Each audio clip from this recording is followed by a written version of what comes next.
उदासीनता हृदय का ऐसा भाव है जहां हमें किसी बात में रुचि नहीं रहती। हम कोई कार्य करने के लिए उत्साहित नहीं होते। उदासीनता जब एक सीमा से बढ़ जाती है तो मन का रोग बन जाती है। मनुष्य जीवन से अधिक मृत्यु को पसंद करने लगता है। हम सब जीवन में कभी ना कभी उदासीनता का अनुभव अवश्य करते हैं। मन निराशा से भर जाता है और हम कार्य का त्याग कर बैठते हैं। अधिकतर हमारी उदासीनता कुछ समय के लिए ही होती है, इसलिए उससे होने वाली हानि को हम पहचान नहीं पाते। किंतु उदासीनता धीरे धीरे आदत का रूप धारण कर लेती है और हम बार बार उदासीनता के कारण हाथ में लिए कार्य अधूरे छोड़ देते हैं। क्या हमारे सबके साथ ऐसा नहीं होता? तो वास्तव में उदासीनता क्या है? इसका जन्म कहां से होता है? इससे छूटने का उपाय क्या है?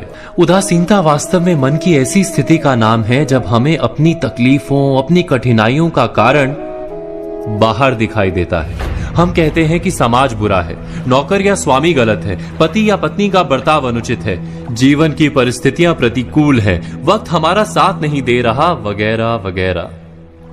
और जब दुख का कारण बाहर होता है तो उसको बदलने का हमारे पास कोई मार्ग नहीं होता।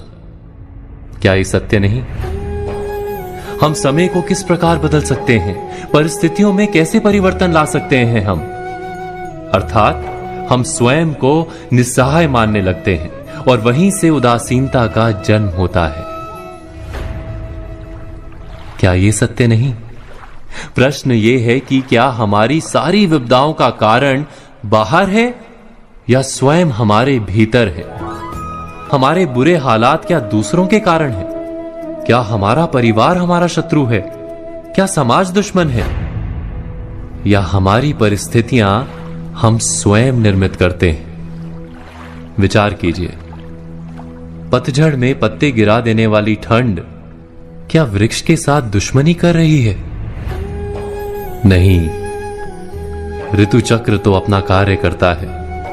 उसे पेड़ के साथ ना दुश्मनी है ना दोस्ती। ऋतु चक्र के अनुकूल हो जाना वृक्ष का कर्तव्य है।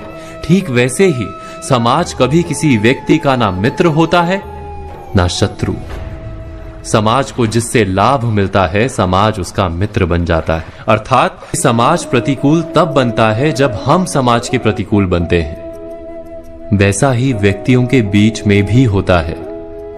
हम जिसे प्रेम करते हैं वो हमें प्रेम देता है, हम जिसे लाभ देते हैं वो हमें लाभ देता है। हमारे हालात बदलने के लिए हमें स्वयं अपने आप में परिवर्तन करना पड़ता है। इतना समझ लेने पर स्वयं में परिवर्तन करना कठिन नहीं। अर्थात जीवन में उदासीनता का कोई कारण ही नहीं, केवल अपने आप में परिवर्तन करना पर्याप्त है। अवश्य विचार कीजिएगा, चिंतन कीजिएगा, मनन कीजिएगा।